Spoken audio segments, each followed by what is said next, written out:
So after Hollywood has finished jerking off to every conceivable childhood television program they can get their hands on, they finally made a Power Rangers movie. The trailers may look like shit, but if you're willing to say this film is inferior to 2017 adaptations like Smurfs The Lost Village, Chips, or even Transformers 5, then may I say, your opinion is your own, and here's mine. Power Rangers is finally out after 20 years of waiting, and I mean that's how long I've been waiting because I'm a diehard fan of Power Rangers, if some of you didn't know. I was a little afraid for this movie when it was announced because the fan-made film from a year ago made me think that this is what people wanted from Power Rangers when I didn't want it at all. It was trying way too hard to be dark and gritty without feeling like the people making it actually cared about the original source material. But with this one, it doesn't have the grit as much as it has the slight cheesiness of the original with an admirable charm to the characters.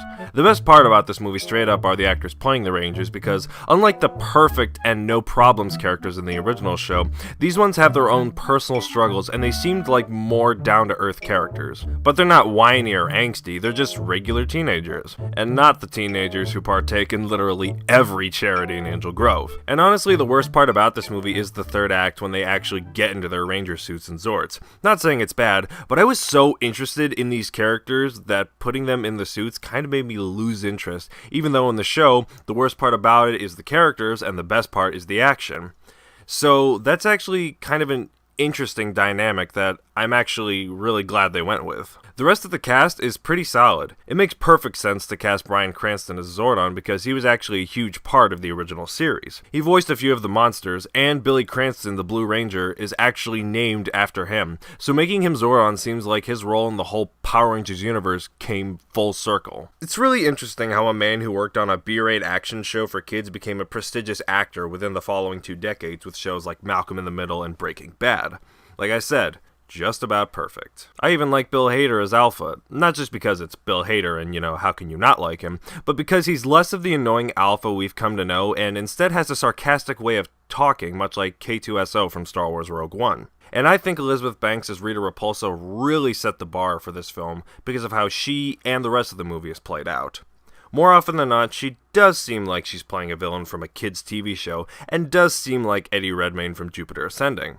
But everything else in the movie seems pretty standard. I like that because I know the people making this movie understand Power Rangers and its fan base. The majority of this film delves into these complicated characters without it being too serious, and then there are scenes that are a little stupid and hammy, but the entire film has the perfect balance of those two elements.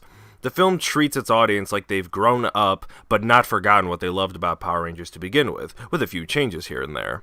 Unlike the Transformers movies, the filmmakers don't think you're stupid and feel like they're talking down to you for watching a movie based on a kid's show. Instead, this film reminds you that it's okay to still like the stuff you grew up with, and that is the one thing I will always stand by. If I had any minor complaints about the film, it would be when they get into their Zords, the theme from the original movie played, which got me hyped, but it only lasted for about 10 seconds, and I didn't hear the theme until the end credits. That was an odd editing choice, but otherwise, those 10 seconds gave me that nostalgia meltdown that I love to see in the show. Also, something I should mention is the obvious advertising for Krispy Kreme donuts and the Power Rangers donuts Krispy Kreme sold to promote the film. I would have loved to be able to try them, but the closest Krispy Kreme where I live is about 2 hours away. But I'm willing to bet that they are so good that I'm simply not worthy of their consumption. And as for the film, I think the only other movie I've geeked out more to would be The Force Awakens, and coming from a die-hard Power Rangers fan, that's saying a lot. So if you're like me, you'll most likely have a lot of fun with this movie, and even if you're not huge into Power Rangers, you may still like it. So yes, go see this movie, it's worth your money, and with 5 more Power Ranger movies on the way, we can only hope that the future is more phenomenal.